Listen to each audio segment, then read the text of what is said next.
Someone listed some propaganda slogans that once appeared throughout China. This one says, the target revenue is 1.2 million. Those that can't meet the standard should commit suicide. This one says, without the Communist Party, there would be no Tathagata.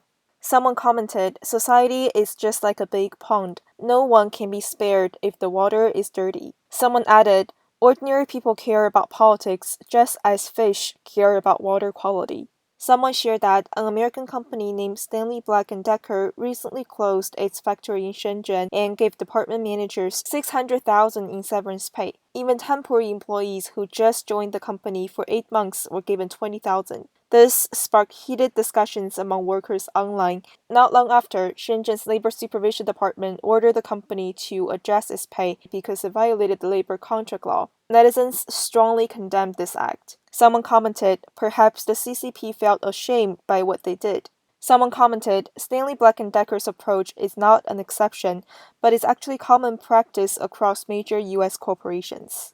Someone said when the U.S. consulate in Chengdu closed, there were also severance pay for Chinese employees, but this was never reported by Chinese media. Someone said the CCP can't tolerate ordinary Chinese people being treated like humans. Someone replied, the Shenzhen Supervision Department's approach is in line with the CCP's consistent conduct. Now we should understand what communism really implies. Someone replied, perhaps Stanley Black Decker was punished because the Shenzhen court just ruled that in China, working overtime without pay is legal. What Stanley Black Decker did ironically contradicted this. Someone shared that this is a letter of commitment called Becoming a Struggler that Huawei issues to all the new employees. It says that I applied to become a struggler and voluntarily committed myself to the following. First, I voluntarily gave up paid annual leave and paid annual leave wages during my time working at the company. Even after I leave the company, I have no right and will not require the company to pay unpaid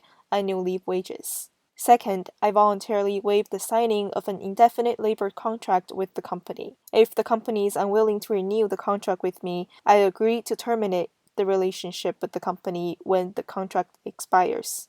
Third, I ensure that there will be no illegal activities during my time working at the company, and also after I resign, I will not engage in any disputes or legal proceedings with the company. Someone commented, this is true, Huawei employees have all experienced it when they joined the company. Someone said, this pledge itself is against the law. Someone said, in the late Qing dynasty, there were groups of people who strived to migrate to northeastern China. But now, ironically, we are seeing groups of Chinese people striving to smuggle to Vietnam. And if the economy in China continues following a downward trajectory, more such trends may be observed as well. Someone posted, the saying that it is very dangerous for Americans to go to China as they will be arrested by the CCP is actually a rumor. In my opinion, going to the US is far more dangerous, because a bunch of Chinese people never returned to China after going to the US. Someone replied, it is because many Chinese people started to embrace democracy and freedom after they arrived in the US. This is a note posted in front of the door of a Chinese family in the US. It says that if you are willing to go back to China and face 10 years of imprisonment, your wife and children will in turn be safe. We will not go after you further regarding this matter.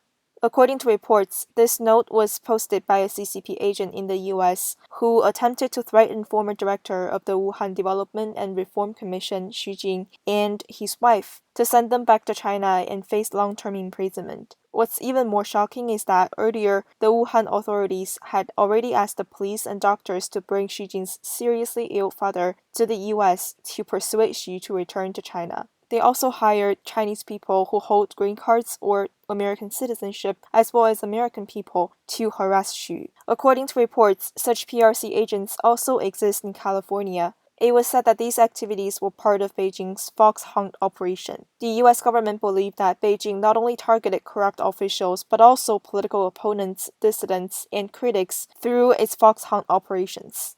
And the FBI recently arrested 5 such PRC agents. In light of this, CCP's mouthpiece Global Times said that the US actions angered the Chinese people. Someone said, I am also a Chinese citizen, but I feel very happy upon reading this news tonight. On October 31st, a shop run by Chinese nationals in South Africa suffered an armed robbery and a Chinese national was killed. According to statistics, 12 Chinese people have been killed in South Africa in 2020. However, the Chinese government has not taken any measures to protect overseas Chinese people. Even Chinese media have not reported on these incidents.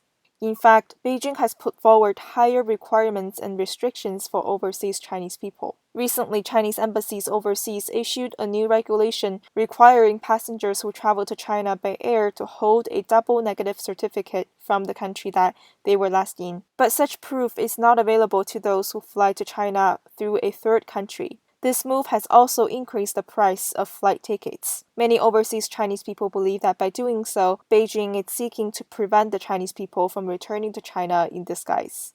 Someone commented and joked, "A Chinese passport does not necessarily allow you to go to any country, but it definitely allows you to go without being able to return." Someone seemed to understand the CCP's move and said, "The public opinion environments inside and outside of China have now essentially become contradictory to each other. The information that overseas Chinese people have learned of is extremely unfavorable to the CCP. Perhaps for this reason, Beijing decided that the best move to take is to simply shut the door and keep these unstable factors outside." Someone replied, "By doing so, Beijing is not only trying to prevent people from returning to China, but also to restrict the Chinese people inside China from escaping." Someone said, "Communist China is the only country in the world that restricts or even prevents its own citizens from returning to the country."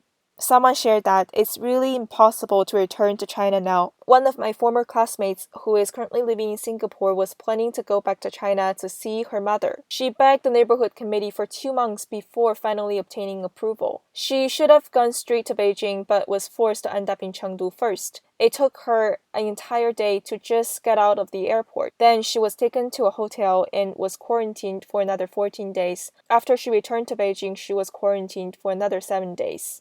A media outlet raised the question of why did China not have a second wave of epidemics? The answer was that the control and intervention of the Chinese authorities is beyond the imagination of Western democracies. On issues such as tracing the source of the virus, there is no need to worry about personal rights, freedom, and data protection. Someone said, "To the CCP, there is no such thing as worry.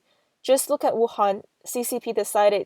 Beijing decided to lock it down as it wished without having to consider any other factors." Someone explained, "In China, the surname of the COVID-19 is the CCP. If the party says that there is a second wave, there will be a second wave. If it doesn't say so, there wouldn't be." More than 1 million people were tested, but only 3 received positive results. This is lower than the chance of winning a lottery. At the same time, Japan's Ministry of Foreign Affairs notified that starting on November 1st, people coming from China to Japan do not need to provide negative testing results within 72 hours, nor do they need to be tested after entry.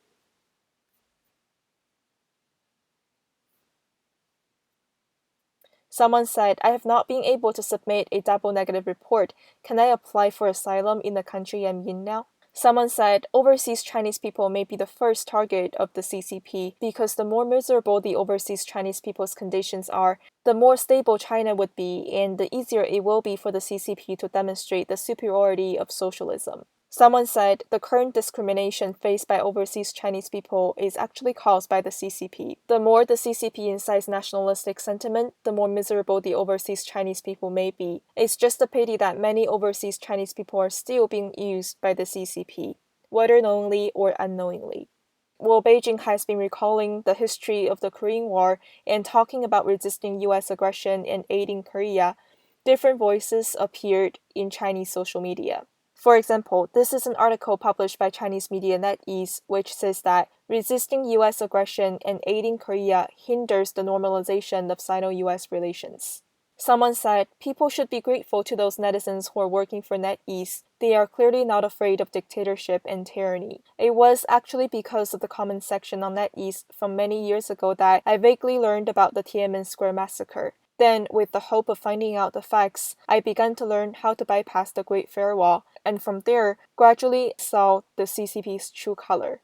Someone recalled, not long ago, NetEase comment section was shut down for a week by the CCP. Child, we will take you in. Child, we flower that sees the spring, soon a dove flying high over the storm.